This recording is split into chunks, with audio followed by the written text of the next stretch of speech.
adoration. Merci pour ce jour spécial. Car chaque jour, Seigneur, est un jour spécial. Parce que chaque jour, tu fais de nouvelles choses. Merci pour ta bonté que tu renouvelles en ce jour encore pour nous. Toi qui nous aimes, qui l'as démontré en donnant ta vie et la croix pour nous. Père, te célébrons et te louons et t'exaltons.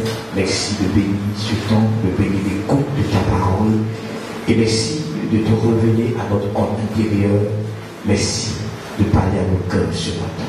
Merci de nous instruire, de nous montrer la voie à suivre dans le nom de Jésus. Amen.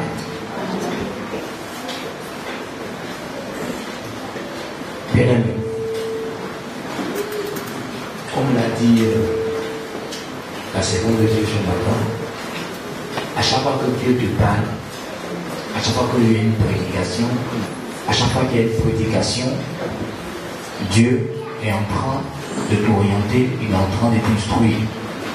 Nous lisons dans le psaume 32 que Dieu nous instruit et nous montre la voie à suivre.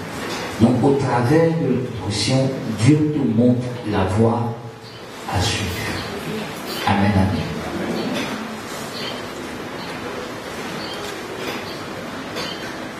En début de ce mois, nous allons, sur le dimanche, enseigner sur accomplir pleinement ton ministère. Donc Dieu s'attend à ce que tu accomplisses pleinement ton ministère. Et pour accomplir pleinement ton ministère, nous avons eu plusieurs points. Et le dimanche passé, on a parlé d'un point qui nous permet d'accomplir notre ministère. Ne pas limiter Dieu. Donc Dieu est en train de te dire de façon personnelle, arrête de me limiter dans ta vie. Arrête de me limiter dans un domaine quelconque de ta vie actuelle. Soit tu vis une situation et sur le plan humain, tout te dit que c'est impossible que cette situation change, c'est impossible que tu t'en sortes, c'est impossible que tu fasses autrement. Donc accepte, résigne-toi. Mais Dieu te dit que c'est possible que tu t'en sortes, donc ne le limite pas. C'est possible que cette maladie, que la médecine dit qu'elle est incurable, Dieu peut te guérir de cette maladie parce que Dieu n'est pas un homme, il n'est pas limité. Amen. C'est possible pour toi de sortir de cette maladie incurable si tu fais confiance à Dieu et que tu crois que Dieu est capable de vaincre cette maladie avec toi. Et Dieu le fera par ta foi. Parce que Dieu, lui, rien ne lui est impossible. Je veux continuer dans cette dynamique. Parce que si tu veux vraiment accomplir ton ministère, il faudra que tu considères profondément la personnalité qui vit en toi. Et mon thème ce matin, c'est considère la grandeur de la personnalité qui vit en toi. Et nous allons lire un verset plutôt, un verset tiré dans 1 Jean, chapitre 4, verset 4, et on lit ce verset. 1 Jean, chapitre 4, verset 4. Et on lit ce verset. Pouvons-nous respecter la parole de Dieu? Antoine, tu peux lire pour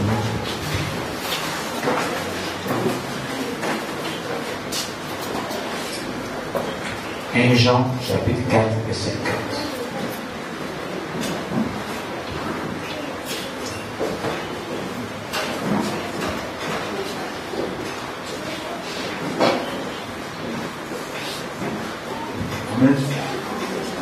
Nous lisons la parole du Seigneur. 1 Jean chapitre 4, verset 4.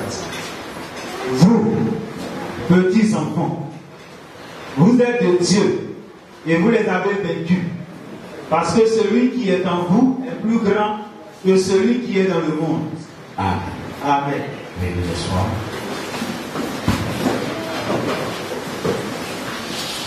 Ce verset est tiré d'une série de versets qui nous enseigne comment reconnaître l'Esprit de Dieu.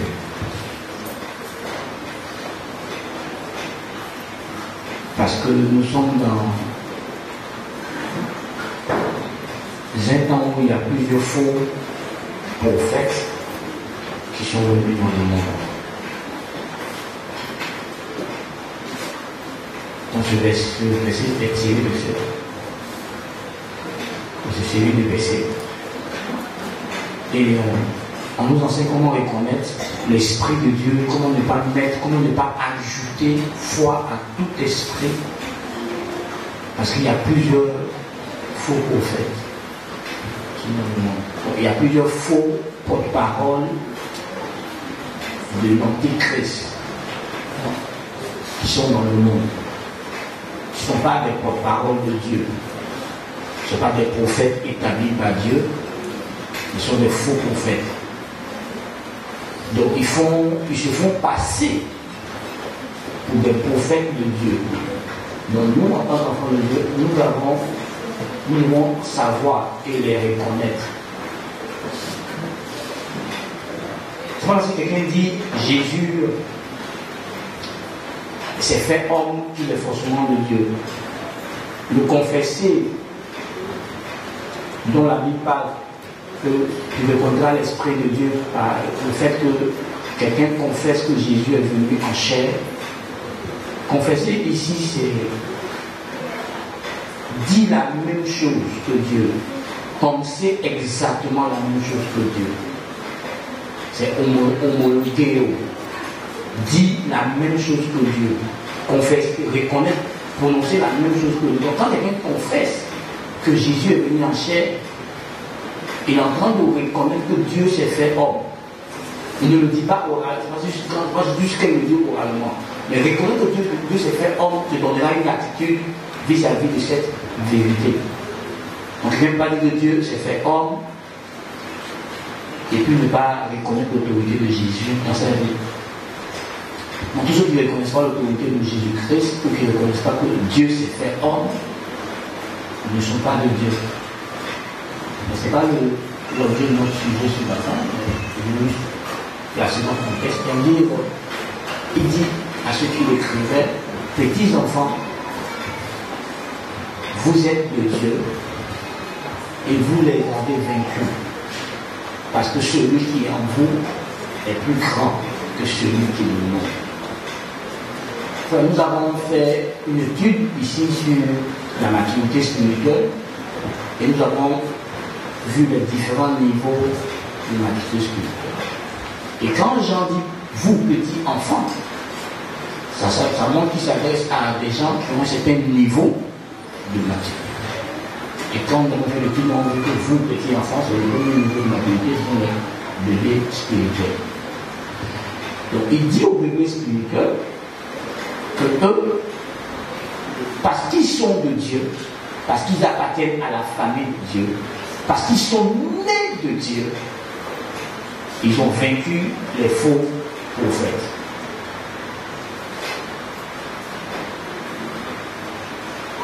Ils les ont vaincus. Ils ont la victoire sur eux. Parce qu'ils sont nés de Dieu. Dans 1 Jean 5, verset, je crois bien, 4, il avait dit, tout ce qui est né de Dieu triomphe du monde. Et la victoire qui triomphe du monde, c'est notre foi. Amen. Donc, tout ce qui est né de Dieu porte déjà en elle-même la sémence de la victoire, la sémence du triomphe. Donc, si tu es né de Dieu, tu appartiens à la catégorie d'hommes et de femmes qui sont plus que vainqueurs. Donc, il n'y a pas de possibilité, si tu es conscient de ton identité et que tu vis par rapport à cette identité, que le diable puisse te vaincre. Tu es censé être invincible. Celui qui t'a aimé t'a rendu plus que vainqueur. Amen, amen. Donc, êtes plus que vainqueurs. Mais pourquoi? Le verset nous dit pourquoi. Pourquoi ils ont vaincu? Premièrement, parce qu'ils sont de Dieu, mais deuxièmement, parce que celui qui vit en eux est plus grand que celui qui est dans ce monde. Donc le verset dit que ceux qui appartiennent à Dieu, il y a une personnalité divine qui vit en eux. Il y a une personnalité divine qui vit en eux. Enfin, il faut comprendre qu'il y a quelqu'un de très important, de très grand, de très puissant, de haute dignité, de tout honneur qui vit en toi. Et c'est pas celui qui vit en toi que tu es vainqueur, tu es celui qui est dans le monde. Donc il y a une autre personnalité, une autre entité spirituelle qui est dans ce monde, le prince de l'air, le Dieu de ce siècle, qui agit dans les fils de la rébellion, qui agit dans les faux prophètes, qui utilise les faux prophètes. C'est vrai que quand tu vas lire le texte, tu vas voir que vous avez entendu parler d'Antichrist, mais il est déjà dans le monde. C'est pas que l'Antichrist est là, lui, en personne, mais ses représentants, ses porte-paroles sont déjà là. Ceux qui sont inspirés par lui sont déjà là. Le système inspiré par lui est déjà là. Et toi, tu dois discerner. Parce que tu es des dieux. Donc tu ne dois pas être influencé par le système qui est mis sur pied par l'Antichrist. Tu es des dieux. Tu es capable de reconnaître une pensée, tu es capable de reconnaître un mouvement, une chose qui ne vient pas de Dieu. Parce que Dieu vit en toi. Il vit en toi pour avoir une communion avec toi, il vit en toi pour te parler, il vit en toi pour te conduire. Il vit en toi. Donc nous sommes vainqueurs à cause de la grandeur de celui qui vit en nous. Donc si tu ne vis pas une vie chrétienne victorieuse, tu dois t'interroger toi-même. Si celui qui vit en moi est plus puissant, est plus grand que celui qui agit dans ce monde, comment se fait-il que celui qui agit dans ce monde réussit à me vaincre, réussit à me dominer? Tu dois te poser toi-même la question. Puisque celui qui agit dans ce monde, le diable, n'a pas la capacité de supplanter, de vaincre celui qui vit en moi. Pourquoi donc je subis ses œuvres? Puisque celui qui vit en moi me protège, me garde contre lui. Celui qui vit en moi combat pour moi. David écrit là dans le psaume 35. Il dit éternel combat ceux qui me combattent. Donc, celui qui vit en moi combat pour moi. Il combat tous ceux qui me combattent. Il combat tous ceux qui me font la guerre. Il dira à Jérémie, dans Jérémie 1,17, ne crains point. Ils te feront la guerre, non, 1,19, ils te feront la guerre, mais ils ne te vaincront pas. Car je suis avec toi pour te délivrer. Donc, il y a quelqu'un qui vit en toi. Il y a quelqu'un qui vit en toi. Et il assure ta victoire. Parce que ce n'est pas sa grandeur que tu es victorieux. Par le pouvoir qu'il détient que tu es victorieux. Donc Dieu lui-même vit en toi. La Bible dit dans 1 Corinthiens, chapitre 6, verset 19, ne savez-vous pas que votre corps est le temple du Saint-Esprit? Donc Dieu lui-même vit en toi. Le Saint-Esprit, il est Dieu. Il vit en toi. Dans Ephésiens 2, verset 22, la Bible dit que notre corps est devenu l'habitation de Dieu en esprit. Donc Dieu vit en toi. Et par la grandeur de celui qui vit en toi, tu as vaincu les faux prophètes, tu as vaincu l'antichrist, tu as vaincu celui qui agit dans ce monde. Donc par la grandeur de Dieu, nous avons la victoire sur l'ennemi. Nous avons la victoire sur le diable.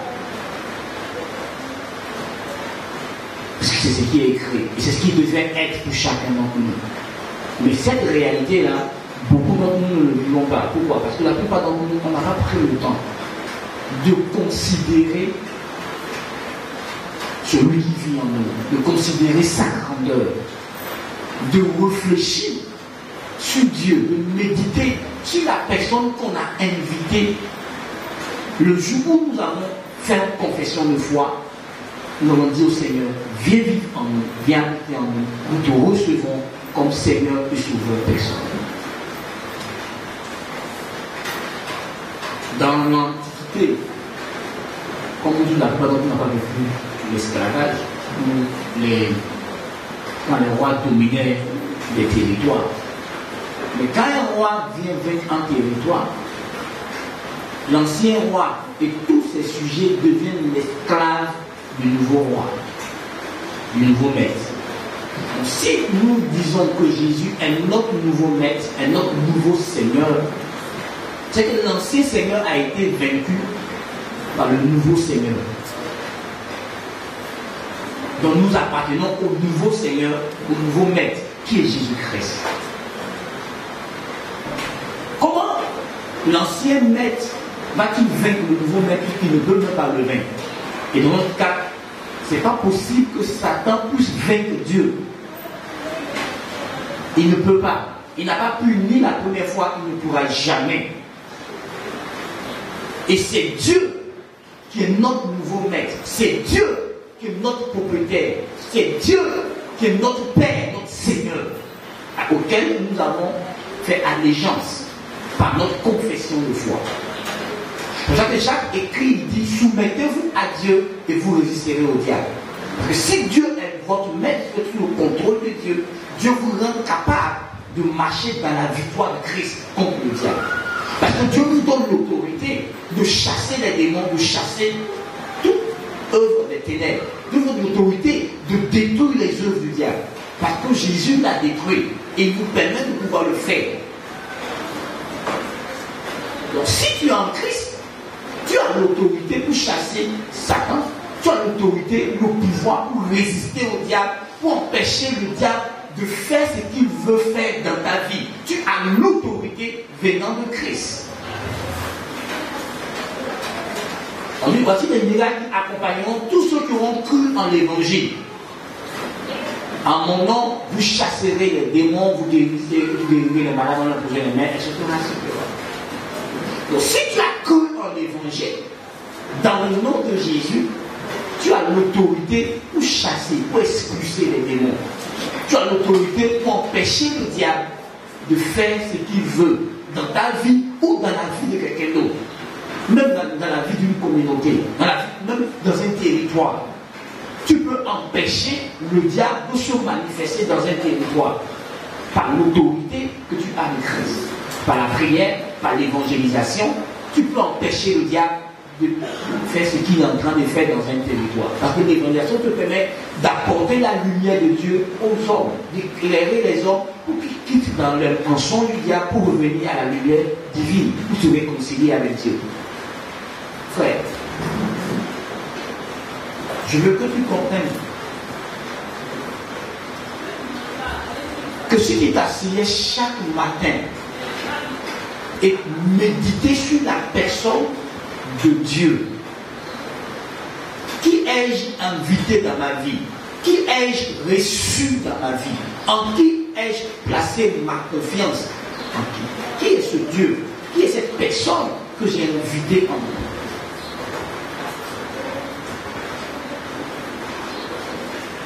Tu comprendrais que tu ne peux pas vivre dans la peur, parce que celui qui est en toi est tout grand que celui qui est dans le monde. Ce n'est pas deux forces égales, comme des gens veulent faire croire. Le diable n'a pas de force égale à celle de Dieu. Le diable est infiniment inférieur à Dieu. Il n'y a pas de comparaison entre le diable et Dieu. Le diable ne peut pas affronter Dieu et sortir vainqueur. Le diable ne peut jamais vaincre Dieu. Ce n'est pas possible que le diable puisse vaincre Dieu. Alors, quand tu as Dieu et que tu fuis devant les sorciers, quand tu as Dieu et que tu as peur des démons, tu as peur des sorciers, tu as peur de la puissance des ténèbres, ça veut dire que tu n'as pas pris le temps de considérer qui est Dieu, qui est vraiment en moi, qui vit en moi, qui est cette personnalité divine qui vit en moi. Parce que la Bible dit qu'il est plus grand que celui qui est dans le monde. Qui est dans le monde? C'est le diable. La Bible dit que celui qui est en moi est plus grand que celui qui est dans le monde. Il est plus puissant que celui qui est dans le monde. Si tu trembles devant, c'est parce que tu n'as pas bien considéré qui est Dieu. Frère, on passe plus notre temps à considérer nos problèmes que à considérer la personne que nous portons en nous. Frère, combien de temps tu t'assois pour réfléchir et méditer profondément qui tu es Dieu, qui est en toi? Combien de temps tu n'as?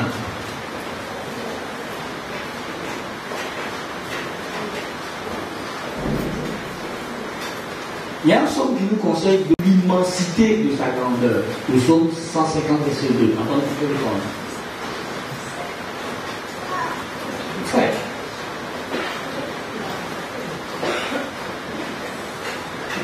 tu ne sais pas qui est derrière toi.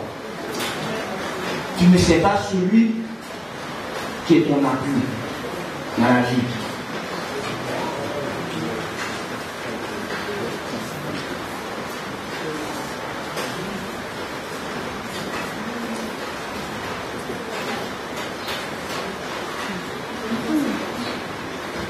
Disons, parole du Seigneur.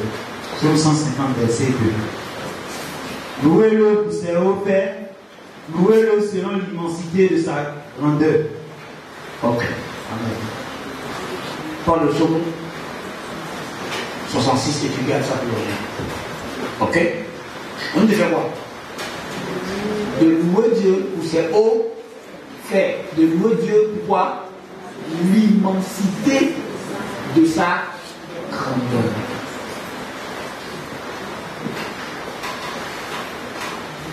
Frère, dis-moi quelle puissance qui existe qui peut supplanter celle de Dieu. Quel pouvoir que tu connais qui peut supplanter, qui peut être au-dessus du pouvoir de Dieu. Ça n'existe pas. Alors pourquoi dans ton esprit tu es convaincu que la sorcellerie peut empêcher Dieu de faire ce qu'il veut faire pour toi? Que non, cet homme-là, c'est un homme puissant. C'est quel homme qui peut empêcher Dieu d'être Dieu? Qui peut empêcher Dieu de faire ce que Dieu veut faire? Que toi tu connais. J'ai vu des gens être bloqués, être limités, parce qu'ils sont convaincus qu'un sorcier de son village, un sorcier de ici, un marabout, un grand féticheur peut empêcher Dieu d'être Dieu. Dès qu'on ne réussit pas un peu net, ça là c'est là, ça là c'est Dieu, ça là c'est ma grand-mère est sorcière, là c'est qui fait ça, mon grand-père est sorcier. Quand tu as Dieu dans ta vie, est-ce que tu comprends? Tu as celui qui a créé tout ce qui n'existe pas. Simplement par sa parole. Tu l'as dans ta vie. Et tu même dis que je parle avec Dieu, Dieu me parle. J'ai une relation avec Dieu, j'ai une communion avec Dieu. Comment se fait-il que toi tu parles avec Dieu et que la sorcellerie te bloque, que les démons te bloquent? Parce que dans le plus profond de ton subconscient, tu as donné une certaine autorité aux sorciers, aux démons qui n'ont même pas.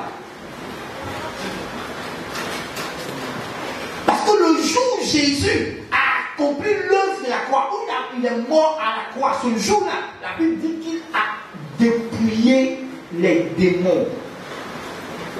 Satan lui-même. Est-ce que tu comprends? Colossiens chapitre 2, verset 15 dit, il a dépouillé les dominations, les principautés, les autorités en les livrant publiquement en spectacle dans son cortège triomphal. D'autres personnes, il les a désarmés. Et Jésus a arraché au diable tout ce qui fait de lui le diable. Il n'a plus de pouvoir, il n'a plus d'autorité. Apocalypse dit que la clé de la mort et du séjour des morts appartient maintenant à Jésus-Christ. Il tient ça entre ses mains. Vous savez, il a reçu le nom au-dessus de tout nom. Quand on déclare son nom, tout genou fléchit dans les cieux, sur la terre, même sous la terre. Tu dis ça toi-même. Et que toute langue confesse qu'il est Seigneur. Tu dis ça toi-même. Mais dans ton subconscient, tu crois qu'un sorcier, tu crois qu'un démon peut empêcher Jésus-Christ de faire quoi que ce soit dans ta vie. Tu n'es pas totalement convaincu dans ton être le plus profond qu'il n'y a rien que Dieu ne puisse faire. Il n'y a personne qui peut égaler Dieu. Enfin, tu dis dans ton adoration, qui est semblable à toi, qui est comparable à toi, tu le dis simplement, sans t'asseoir pour réfléchir et méditer sur la profondeur de ce que tu es en train de dire. Il n'y a personne qui est égal à Dieu, il n'y a personne qui est comparable à Dieu. Il y a un seul Dieu, il s'appelle Jésus-Christ. Et c'est ce seul Dieu-là qui vit en toi par son esprit. Et tu es convaincu qu'un esprit peut empêcher Dieu d'accomplir sa parole pour toi. Non, ce sont les sorciers qui font ça. Frère, écoute-moi t'expliquer. Satan ne fait que t'utiliser toi-même parce que tu es la seule personne sur cette terre qui peut empêcher Dieu de faire ce qu'il veut pour toi parce que tu refuses de croire par incrédulité. Non, Satan c'est simple. Il sait très bien que ta foi vient de ce que tu entends. Donc si tu apprends des choses bizarres, tu auras une foi bizarre. Tu n'auras pas la vraie foi biblique pour que tu puisses l'empêcher d'opérer. Satan sait que c'est ta foi qui est ton bouclier, que c'est par ta foi que tu peux l'arrêter, que tu peux lui résister. Donc c'est simple. Si on mélange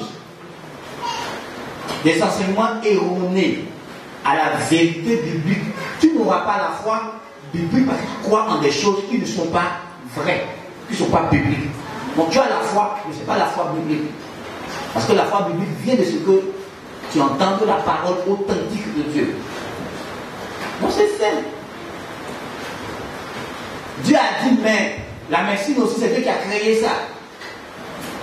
Donc quand des gens limités dans la chair te disent cette maladie est incurable, tu crois ça. Mais quand celui qui n'est pas limité, qui est illimité, qui est esprit, qui n'a ni commencement ni fin, le Dieu tout-puissant te dit je peux te guérir, tu dis le médecin a dit que cette maladie ça ne se guérit pas. Donc dans ton esprit, tu crois plus le médecin que tu ne crois Dieu qui a créé toutes choses et qui est tout-puissant. Donc ça c'est pas possible.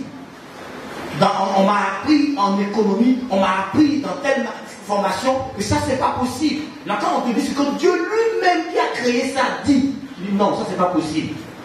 L'expert en finance m'a dit que c'est pas possible. L'expert en droit m'a dit que c'est pas possible. L'expert en économie m'a dit, l'expert en temps m'a dit que non, qui est plus expert que Dieu?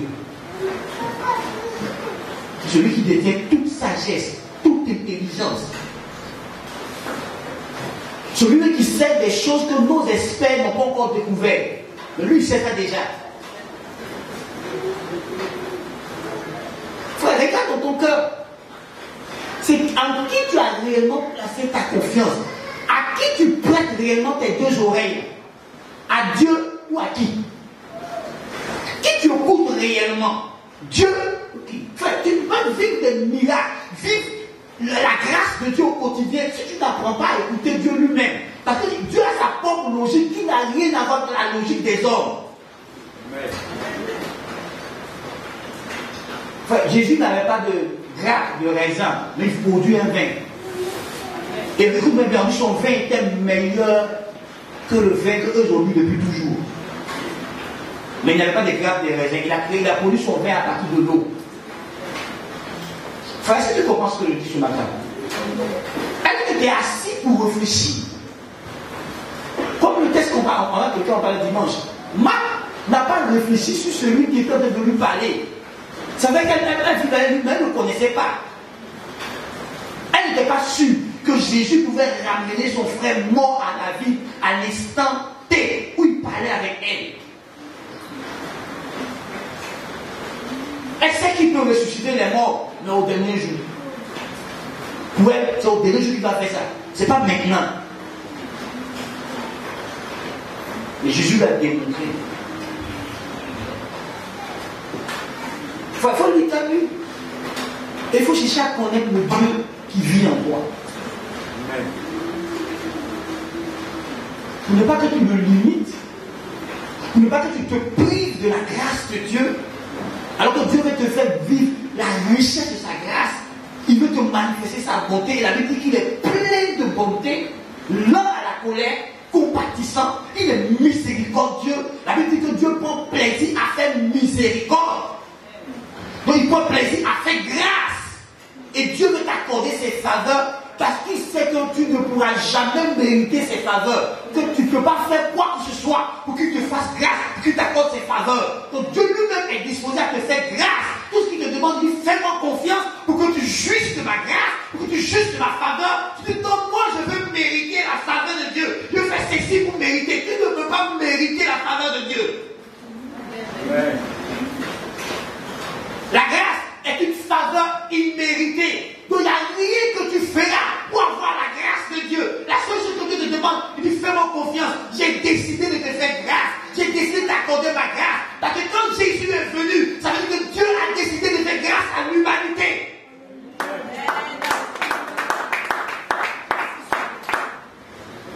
Comprenons, frère. Nous étions perdus.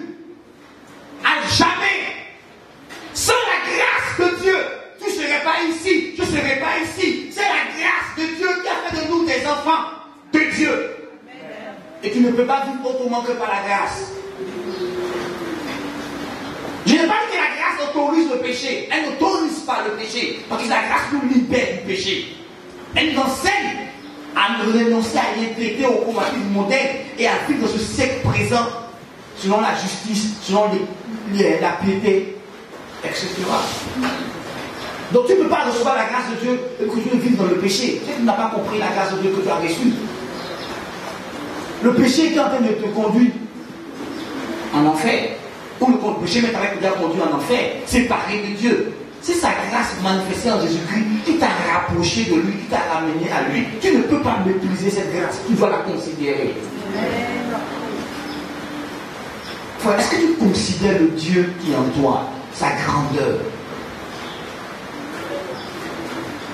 Frère, pourquoi Dieu a laissé plein d'histoires dans la Bible? C'est pour nous montrer de quoi il est capable. Quand il permet à une femme comme Sarah d'accoucher à 90 ans, c'est pour nous donner un message. Quand il permet à une vierge comme Marie d'accoucher sans le secours d'un homme, c'est pour nous donner un message.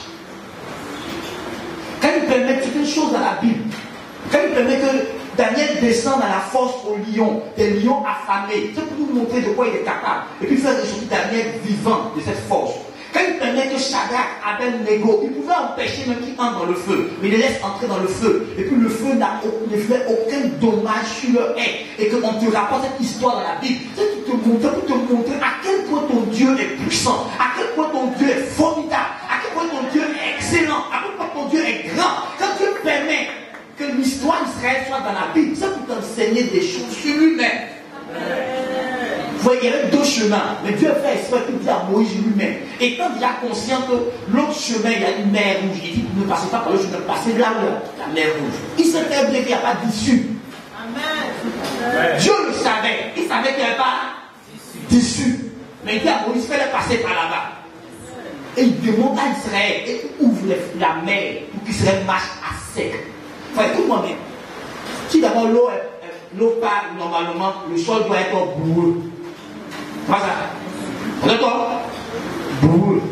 On dit on marchait à sec.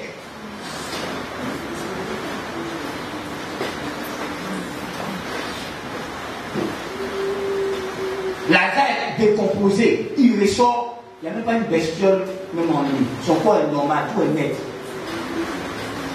Frère, est-ce que tu considères le Dieu avec lequel tu marches? Entre la parole d'un homme et la parole de Dieu, qui a plus de valeur pour toi? Entre la parole de ta chair, ce que ta chair ressent, et puis ce que l'Esprit de Dieu te dit au plus profond de ton être, qui a plus de valeur? À quelle parole tu accordes la crédibilité, que tu accordes l'autorité? Entre ce que dit un homme et ce que dit Dieu, qui tu écoutes? Entre ce que dit le diable et ce que dit Dieu, qui tu écoutes? Or, pour que tu puisses écouter quelqu'un, il faut que tu aies reconnu sa valeur. Or, c'est en considérant Dieu que tu découvres la valeur du Dieu qui est en toi. La valeur. Si David dit, louons Dieu pour l'immensité de sa bonté et de sa grandeur, David a découvert la grandeur de Dieu. Elle est tellement immense que lui, il passe son temps à louer Dieu pour ça. Frère, écoute-moi, tu appartiens à la personne la plus puissante qui existe. Mais il faut que tu te rendes compte dans ton esprit et que tu crois que toi, il n'y a pas quelqu'un qui peut arrêter Dieu. Tu vas te dire, moi je n'ai personne dans la vie. De quoi tu parles? Comment tu peux dire que tu n'as personne dans la vie? Parce que regarde Joseph, il va dans un pays étranger. Il n'a pas de parents là-bas, il est seul. Il arrive dans un pays étranger comme un esclave, comme un homme sans valeur, comme un homme qui n'est rien.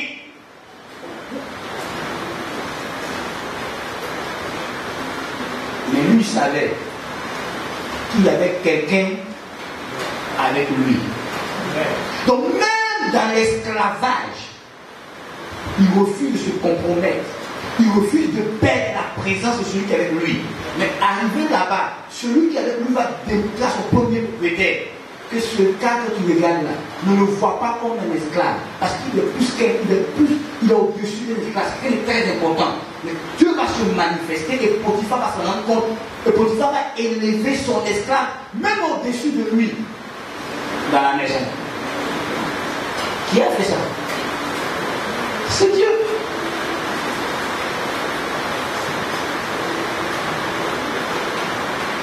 Si tu ne connais pas Dieu, tu ne connais pas. Que tu permets au diable de te compromettre, de te faire vivre dans la licence. Mais quand tu connais celui qui est en toi, et que celui qui est en toi te permet de découvrir ce que tu es pour lui, tu ne permettras pas au péché de s'attacher à toi. Tu vas t'éloigner du péché. Même malgré ce que tu seras en train de vivre, Joseph, malgré sa réalité, ne se compromet pas. Quand la femme de Potiphar le séduit, il ne se compromet pas. Il faut lui dire, c'est pendant des jours et des jours qu'elle lui parlait. Et la Bible dit, elle lui parlait tous les jours. Tous les jours, elle lui demandait de lui coucher avec lui. Tous les jours. Jusqu'au fameux jour où se retrouvait seul à seul dans la chambre, puis qu'elle a pris son vêtement, puis la fui. Il a résisté chaque jour. Ça veut dire qu'à tout moment, le croisait quelque part dans la maison, elle lui parle de ça. Frère, on te parle ça tous les jours. Mais tu dis non. Non. Non. Pourquoi? Parce qu'il savait qui il était. Il savait celui qui était avec lui. Il va en prison de façon injuste. Mais Joseph ne va pas se plaindre, mais il continue sa vie. Parce qu'il sait que Dieu a dit des choses glorieuses sur lui. Et il sait que Dieu ne peut pas mentir. Ce que Dieu a dit, il va le faire. Ce que Dieu a dit, il va l'accomplir. Donc Joseph refuse de se compromettre. Jusqu'au jour où Dieu accomplit sa parole en sa faveur.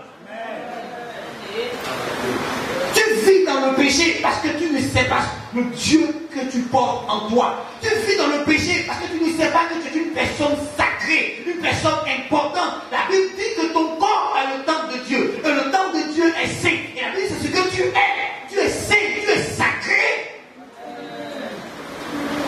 Les gens doivent se battre pour ta voix dans leur vie. Il n'y a pas de Mario. Frère, tu ne sais pas quel genre de filles et de femmes que tu permets à n'importe qui de vouloir avoir accès à toi. Mais quand tu sauras que toi, Tu es une femme de destinée, que l'homme qui t'aura dans sa vie aura eu le bonheur, c'est ce que la Bible dit, que tu es le bonheur de quelqu'un. Tu ne permettras pas à n'importe qui de toucher à ton corps. Alléluia.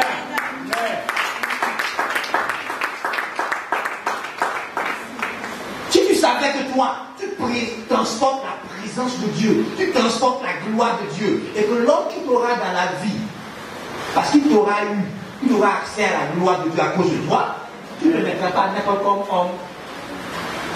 C'est pareil pour les hommes. Tu ne marieras pas à n'importe quelle femme. Parce que si tu sais quel genre d'homme que tu es, tu chercheras la femme qui peut t'accompagner. La femme qui peut t'aider à devenir ce que tu es. La femme qui peut marcher avec toi dans la prestance où Dieu t'a placé. Amen. Mais comme tu ne sais pas qui tu es, c'est pour ça que tu permets qu'on te dévalue. Sinon, quand tu sais, là, on ne peut pas te dévaluer. Vous voyez que les Africains savent pas qui ils sont.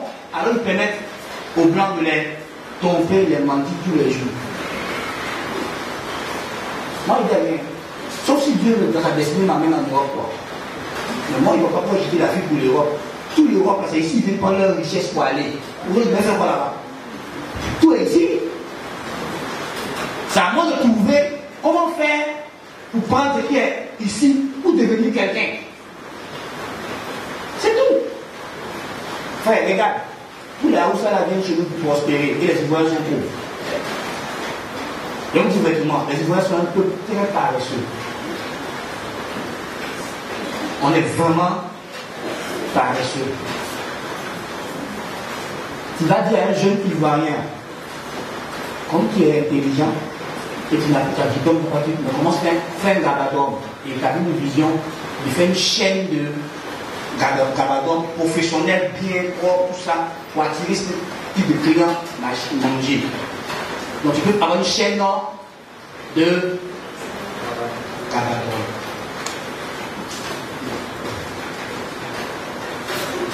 Donc toi seul dans ce pays-là, tu as plusieurs chaînes de gabadon, tu as des gens qui travaillent pour toi.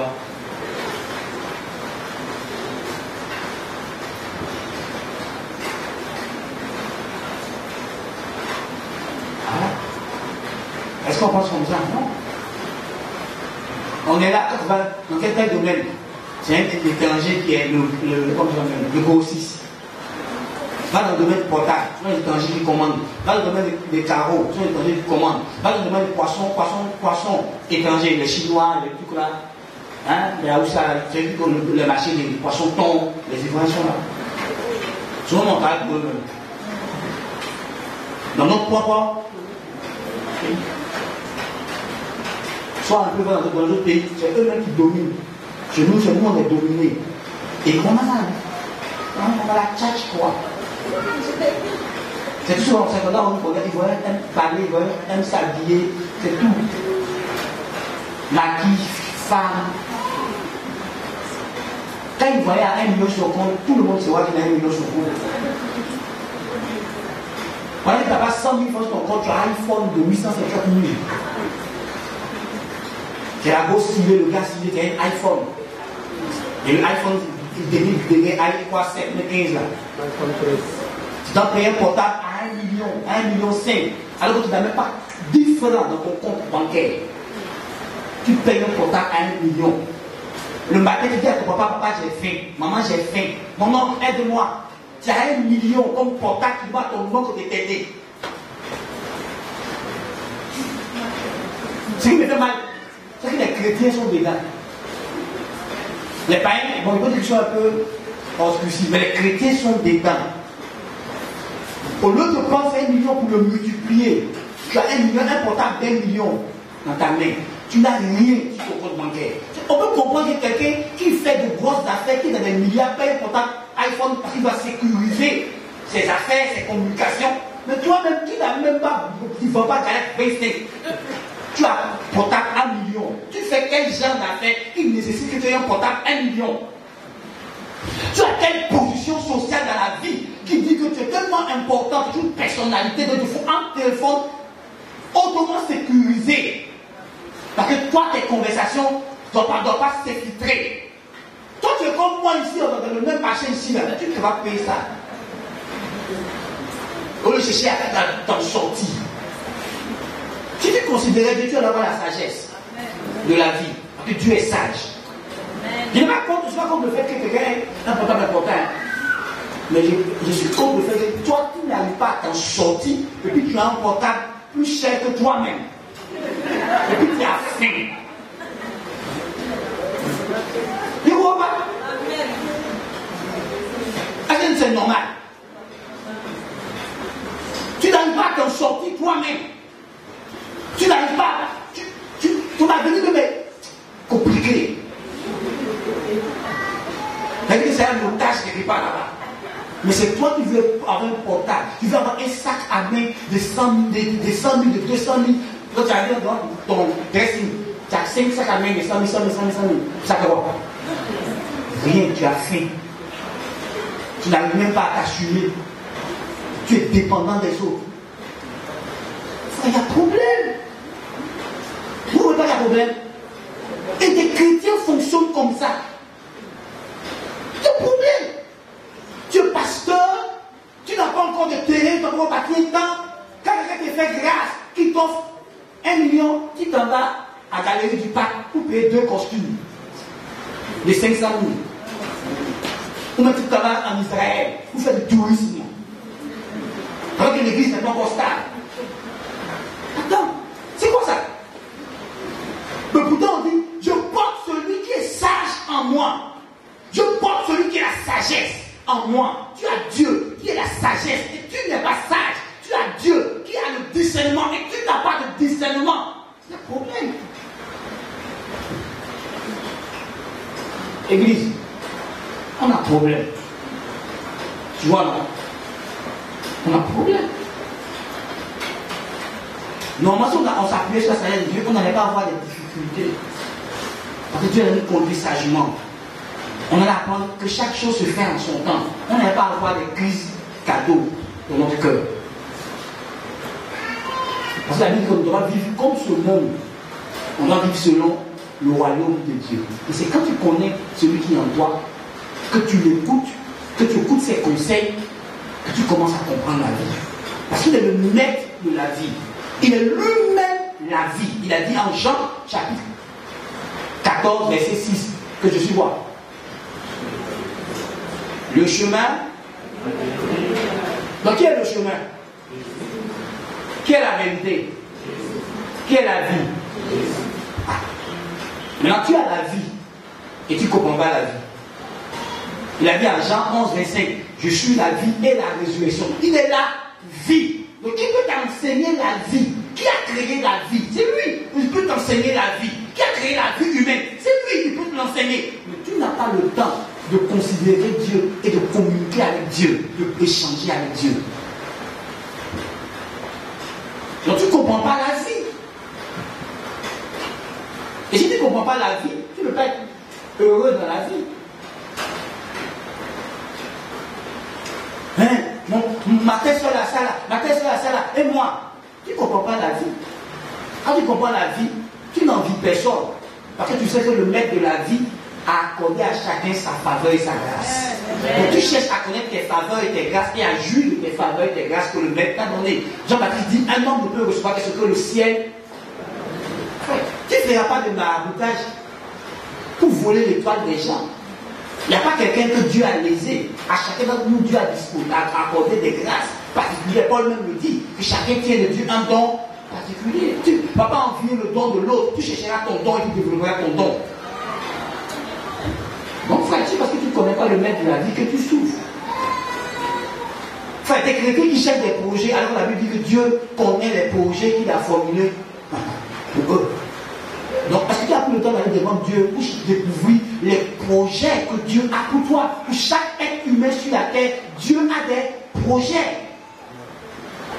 Est-ce que tu l'as consulté pour qu'il te dise, mon enfant, voici pourquoi je t'ai créé pour ceci. Je t'ai créé pour que tu deviennes ceci, pour que tu fasses ceci pour moi. Parce que celui qui t'a créé, il a mis toutes les fonctions qu'il faut en toi par rapport au but pour lequel il t'a créé. Tu ne peux pas utiliser une voiture pour construire une maison. Une voiture n'est pas créée pour construire une maison. Un camion peut t'aider à transporter le matériel pour construire une maison. Est-ce que tu peux prendre les pièces de la voiture pour construire une maison? C'est fait pour ça? Ça ne marche pas. Donc tu es fait pour quelque chose et celui qui t'a créé a mis ce qu'il faut pour la chose pour laquelle il t'a créé. Et tu es en train de faire autre chose. Ça ne marchera pas. Parce que tu fais autre chose pour laquelle tu n'as pas été créé. Ça ne marchera pas. Parce que tout le monde a un oreille musicale. Ceux qui savent danser ont oreille musicale. Ceux qui savent composer les chants ont oreille musicale. Les instrumentistes ont oreille musicale. Les choristes ont oreille musicale. Les livres ont oreille musicale. Comment on appelle ça? Les arrangeurs, exemple. Hein, c'est les arrangeurs, non. Ils ont oreille musicale. Mais nous autres, on n'a pas oreille musicale. On enseigne. Est-ce que tu comprends ce que je dis là? Amen. Donc si tu n'as pas oreille musicale et tu veux aller chanter, tu vois ce qu'il y avait. Donc tu vois ce qu'il y avait. Est-ce que tu vois ce qu'il y avait? Tu vois le son qui va sortir. Ça c'est grave. Imagine un gars qui n'a pas oreille musicale derrière le piano. C'est quoi la joie du nom? Frère, est-ce que tu comprends pas? Imagine-toi un gars qui n'est pas formé pour être médecin. Il n'a aucune formation de médecine. Et puis il se joue les médecins. Le cimetière qu'il a créé lui seul. C'est pas petit. Imagine un gars, il est généraliste. Il n'a pas fait des études approfondies comment on va faire le truc de famille. Il se joue les gynécologues. Imaginez-vous les dégâts. Hein? C'est quoi il va faire? Ça veut dire tous ceux qui ne sont pas pasteurs, et puis ils jouent les pasteurs, il faut quoi? Il faut des dégâts. Parce qu'ils ne sont pas créés pour ça, c'est pas en eux. Mais ils disent que le pasteur gagne l'argent. Donc ils sont venus devenir des pasteurs gagner l'argent. Qui a dit pasteur qui gagne l'argent? Ils font des dégâts dans le corps du Christ. Parce qu'ils ne sont pas créés pour ça. Oui, tous ceux qui sont aujourd'hui policiers, qui ne sont pas créés pour être policiers, qui n'ont pas la passion d'être policiers, mais parce qu'ils disent qu'on ne gagne pas de travail, je veux vivre, je veux suivre. C'est eux qui nous en mettent sur la route 200, 500, 1000 francs, 200, 500, 1000 francs. Voiture est gâtée, mais n'avait pas la fourrière. Voiture va tuer les gens. C'est à cause d'eux. Parce qu'ils n'ont pas la passion pour être policier, ils n'ont pas la passion pour être douanier, ils n'ont pas la passion pour être médecin, ils n'ont pas la passion pour être enseignant. Frère, quand nous enseignants d'avant, le maître il entre en classe, il respecte le programme. Il ne va pas le causer à son collègue, hein. Il est là, il nous enseigne, il dit il cause à 10 heures ses collègues, quand la cloche sonne, le maître est devant la porte, nous tous on passe devant lui. Les gars là, même d'aujourd'hui là. Les élèves en classe, et puis sont dans la cour, sont de causer. Les cinq femmes d'aujourd'hui, les filles là sont en train d'accoucher, et puis elles sont en train de causer, elles dans la salle d'attente. Des drames. Parce qu'elles sont entrées pour avoir l'argent, elles ne sont pas entrées parce qu'elles ont découvert que c'est leur passion d'aider des femmes à accoucher, leur passion d'assister des malades. Fait que quand tu vois un médecin passionné pour les malades, il ne demande pas aux malades. Tu as combien? Dès que tu viens, il se préoccupe à te sauver la vie. C'est après qu'il t'amène la facture. Mais les médecins aujourd'hui, tu as combien? Ah, si tu ne peux pas dire non, tu ne prends pas. On a vu des gens mourir parce qu'ils allaient d'hôpital en hôpital. Chaque hôpital refusait parce qu'ils n'ont pas l'argent qu'eux demandent. Et la caution, la personne est morte sur la route. Dans le monde entier, on subit ça. Pourquoi? Parce que les gens ne sont pas là où Dieu les voulait. Ils font des métiers auxquels Dieu ne les a pas appelés. Frère, des femmes, des hommes battent leurs femmes. Frère, une femme que Dieu t'a donnée, que tu sais que c'est ta femme de destinée, tu la battes. Tu vas les chuter. Non, frère, tu parleras avec ta femme, tu échangeras avec ta femme, tu chercheras ce que ta femme t'est utile, et ta femme t'aide à devenir ça. Quand tu ne comprends pas, tu bats ta femme, tu parles mal à ta femme, tu le suis à la maison, parce que tu ne sais pas qui elle est pour toi. Frère, le monde est mélangé. Parce que simplement ils n'écoutent pas Dieu. Et ce qui me fait mal, l'église est dedans. C'est ça qui me fait mal. L'église même est entrée dedans. L'église n'écoute pas Dieu. Les chrétiens ne sont pas en train de prier pour leurs enfants, pour découvrir ce que leurs enfants vont être demain dans le futur. Mais les chrétiens ont ça conçoit des plans qui n'ont rien à voir avec le plan pour lequel Dieu a amené leur enfant sur la terre. Vous avez vu les paroles de Jean-Baptiste. Il dit à Jean-Baptiste, il faut aller être médecin. Pourquoi? Parce qu'il savait déjà qui était Jean-Baptiste et ce que Jean-Baptiste devait faire. Vous avez vu les parents de Samson, dit à Samson, on va le faire autre chose. Il savait qui était Samson. Ils l'ont éduqué pour ça. Ils l'ont formé pour ça. Mais nous, ça sort aujourd'hui. Alors, quand le métier qui marche, quand le métier qui a de l'avenir, mon enfant, il faut devenir architecte, tu as compris. Or, l'enfant n'est pas né pour être architecte. Il est né pour autre chose. Tu es en train de détruire ton enfant. Et toi, chrétien, tu ne prends pas le temps, quand ton enfant encore petit, d'entrer avec Dieu dans la communion pour découvrir ce que Dieu veut faire de ton enfant. Qui est cet enfant que tu t'as donné? Qui il est? Il y a des métiers qui ont classé. Ça peut jamais arriver de ma famille. Mon chat, ils ont classé déjà qu'il y a des métiers qui ont fait ça. Il y a une fois que vous avez ton enfant sera général. Papa, pardon. Tout ce qui est amer, je ne veux pas. Donc, est-ce que l'enfant, c'est notre va briller? Toi, tu as déjà créé autre chose pour lui.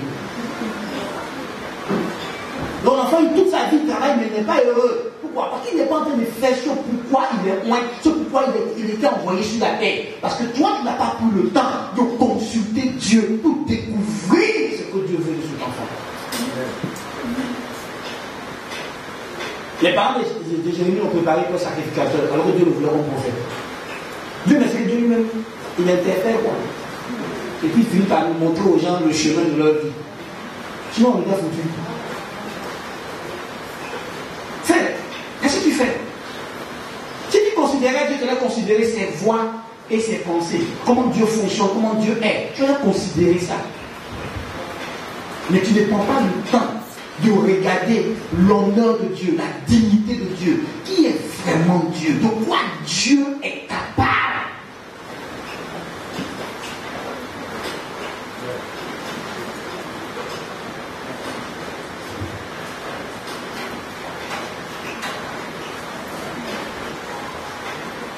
Souvent, on me pose la question maintenant. Après longtemps, je me pose la question. Chaque jour, Dieu, qu'est-ce que tu vas faire encore pour moi aujourd'hui?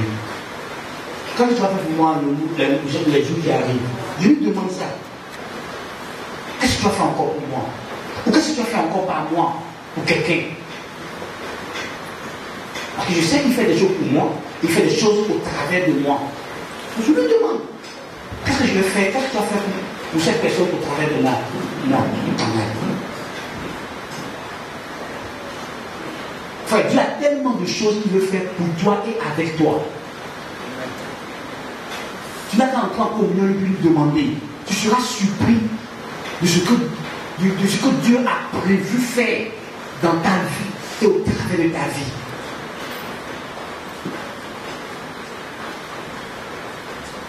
Arrête de proposer à Dieu des projets. Il a déjà des projets pour toi. Il y a des choses que tu veux faire avec toi, que tu veux faire pour toi. Il faut les découvrir par le Saint-Esprit qui vit en toi.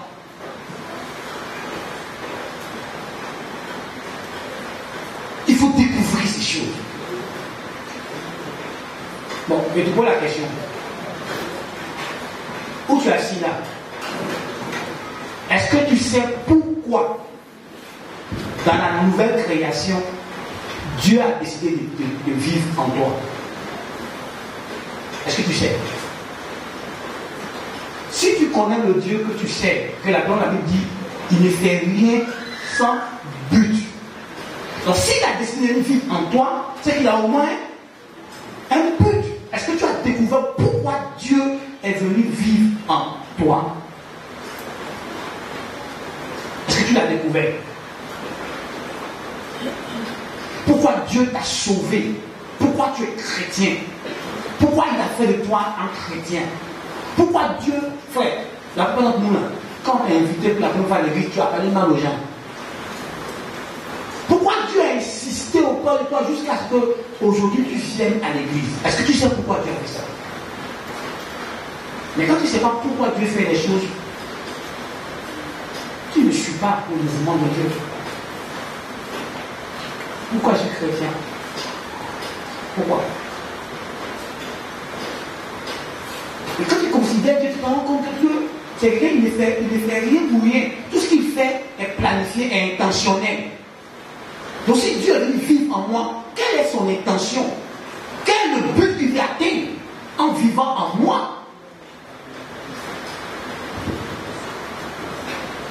Frère, considérons Dieu. Que Dieu nous bénisse. Mon but, c'est que tu apprennes à considérer celui qui est en toi, à réfléchir sur lui, à le chercher, à le connaître, à connaître sa grandeur et à vivre en fonction de lui. Que Dieu nous bénisse.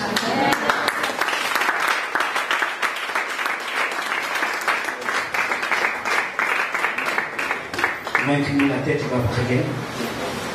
Tu vas dire à Dieu, pardonne-moi d'avoir méprisé ta présence en moi. Apprends-moi à considérer ta présence en moi. Prions. Comment parler au Seigneur de tout ce que tu as méprisé, le fait qu'il vive en toi. Tu n'as pas compris cette grandeur qu'il est dans ta vie. Tu n'as pas considéré sa présence en toi.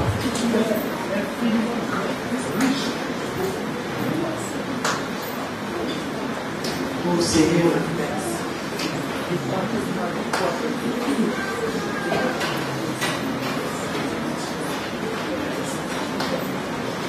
Seigneur, pardonne-nous le fait que nous avons méprisé ta présence en nous.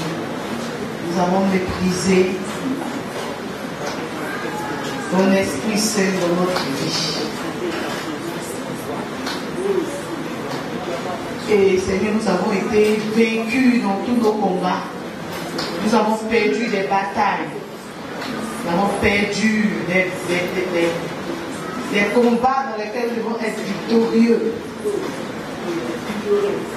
Seigneur, tu nous as dit ce matin que Christ en nous assure notre victoire, assure notre triomphe. Seigneur, pardonne-nous de ce que nous t'avons méprisé. Nous n'avons pas chéri la présence de Dieu en nous. De ce que nous avons cru plus à ce qui nous entoure au dehors que ce qui est au-dedans de nous. Demande au Seigneur de t'aider à considérer le Christ qui vit en toi.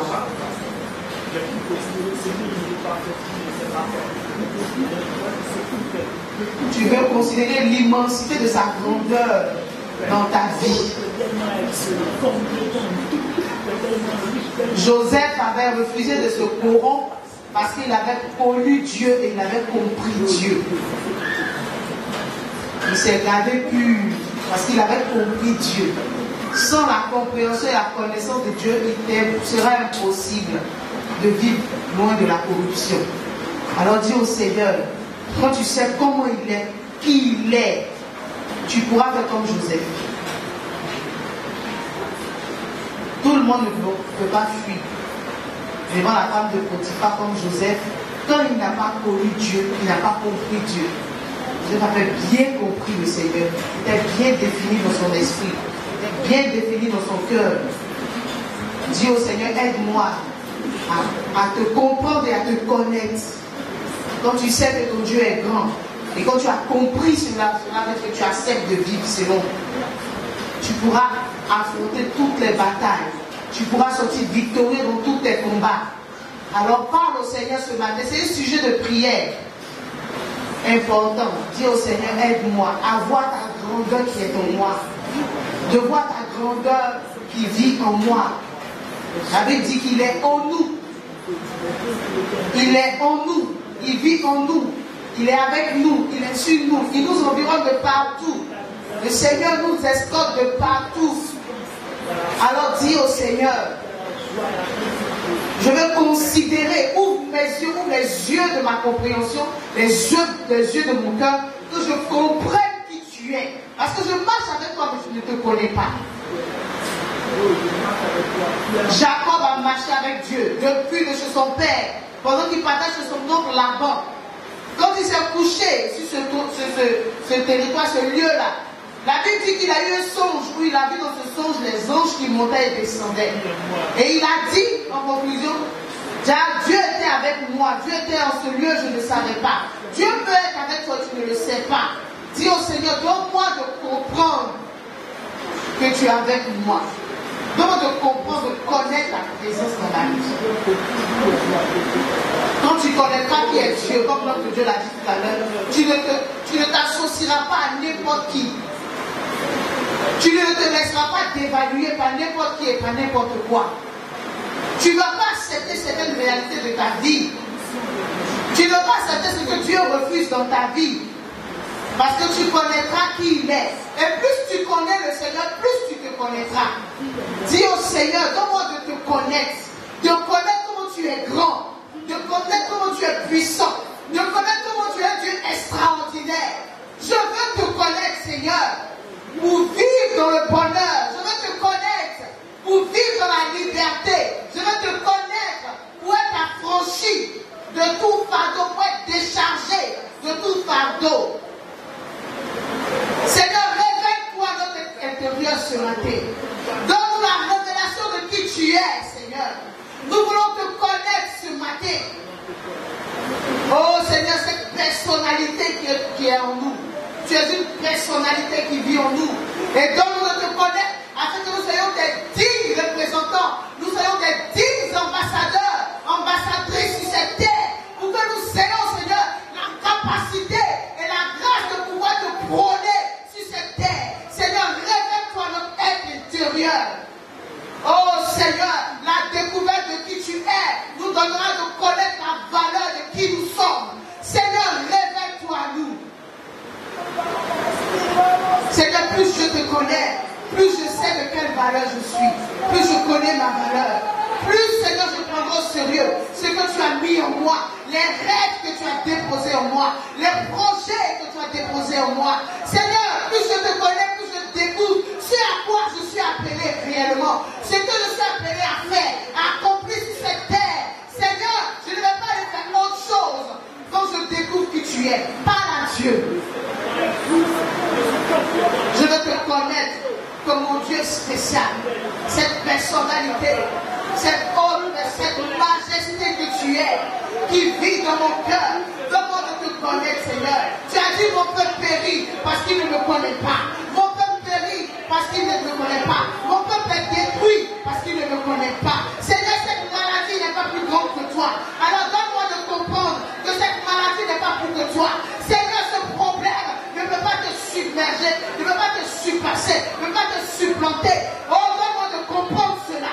Donne-moi d'accepter que tu es plus grand que ma réalité, que la réalité dans laquelle je suis ne peut pas, Seigneur Jésus-Christ, te supplanter.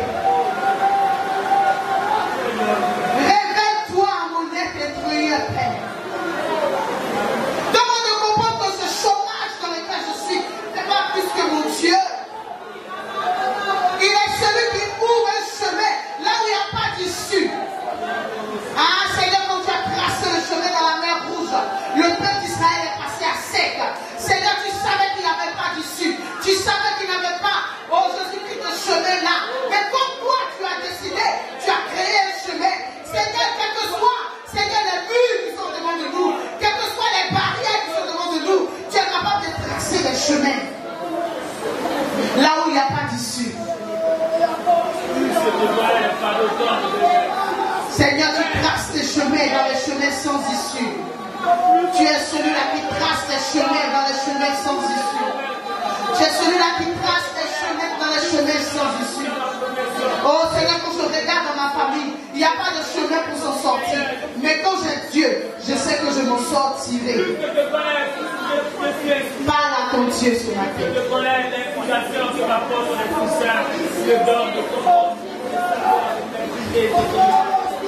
Il est celui-là qui trace des chemins sans issue. Là où il n'y a pas de débouché, le Seigneur ouvre des portes. Il ouvre des voies. Il ouvre des chemins. Il ouvre des routes. Il ouvre des routes pour toi. Il met même des boulevards au devant de toi. Pour que tu puisses passer sans être gêné par quoi que ce soit. La Bible dit que la prophétie marche. Ah, quand le Seigneur a donné cette révélation, j'étais étonné. Le Seigneur dit la prophétie marche. Quand quelqu'un marche, il s'est fait accompagner. Mais quand quelqu'un court, il arrive seul. La prophétie est en train de marcher. Et pendant qu'elle marche, elle est en train de sécher les accompagneurs, les accompagnatrices, les accompagnateurs. Tout ce qu'il faut pour arriver au point de l'accomplissement de la prophétie. Ah, c'est quand tu comprends Dieu, que tu le connais, que tu comprends ces choses. Dis au Seigneur ce matin, je veux te comprendre. Je veux connaître ta grandeur dans ma vie. Je veux connaître ta grandeur dans ma vie. Prie le Seigneur. L'Esprit de Dieu me dit que tu dois le prier ce matin. Prie. Prie par rapport à ce sujet-là. C'est vraiment important. Plus tu connais le Seigneur, plus tu sauras agir. Plus tu sauras orienter tes pas.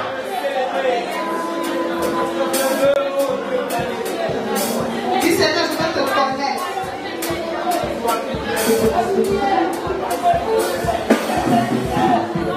Dis Seigneur, je veux te connaître.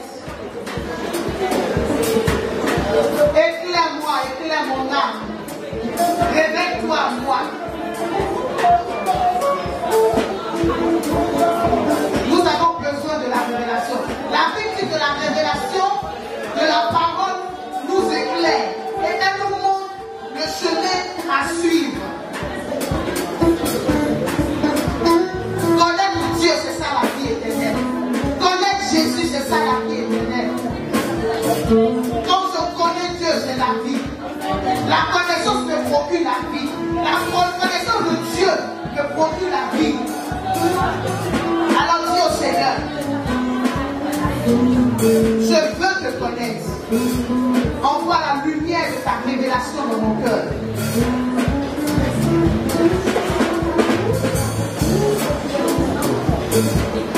Le Seigneur se révèle à toi ce matin. Le Seigneur ouvre ton cœur. Et il enlève les obstacles.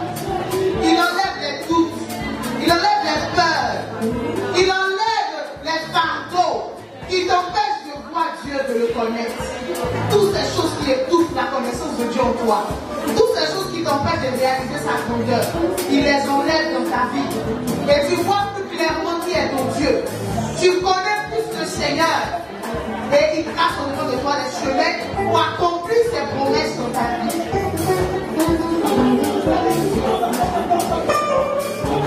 Merci Saint-Esprit. Qui est comme toi, Jésus? Qui est comme toi, Jésus? Alléluia. Dis merci à Dieu. Dis Seigneur, merci pour les paroles que j'ai reçues ce matin. C'est une grande révélation. Moi, je te dis merci pour ce thème de ce dimanche. Pour toi qui nous suis en ligne, dis merci à Dieu pour ce thème de ce dimanche. De considérer la personnalité qui vit en moi. Considérer la personne de Dieu qui vit en moi. Je vais tenir compte de lui. Dis Seigneur, merci. Et que cette parole ne se perde pas. Que le diable ne voit pas cette révélation de mon cœur. Qu'elle tombe dans la bonne terre que je suis. Et que cela porte du fruit.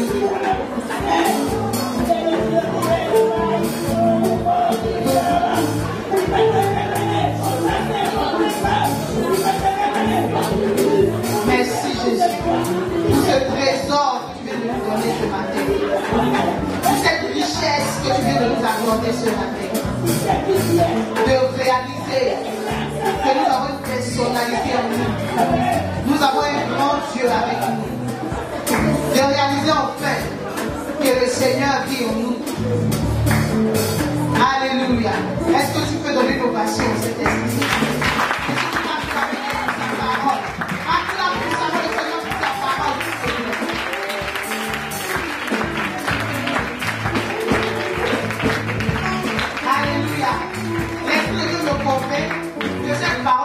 La vie des gens, de plusieurs personnes.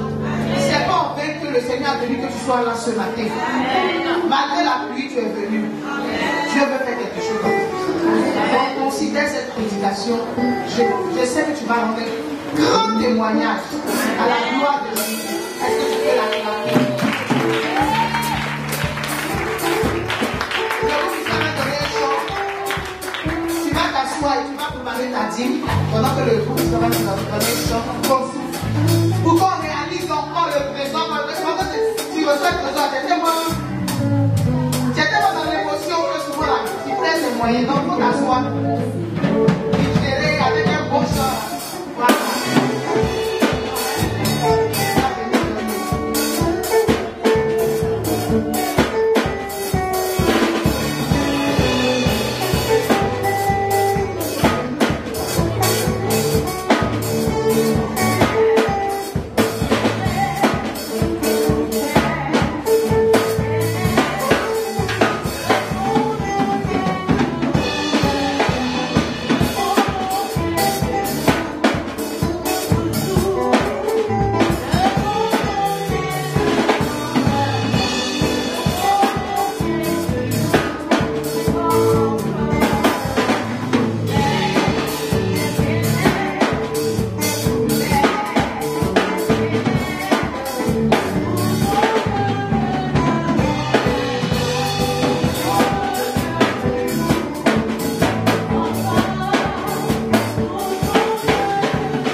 Alléluia.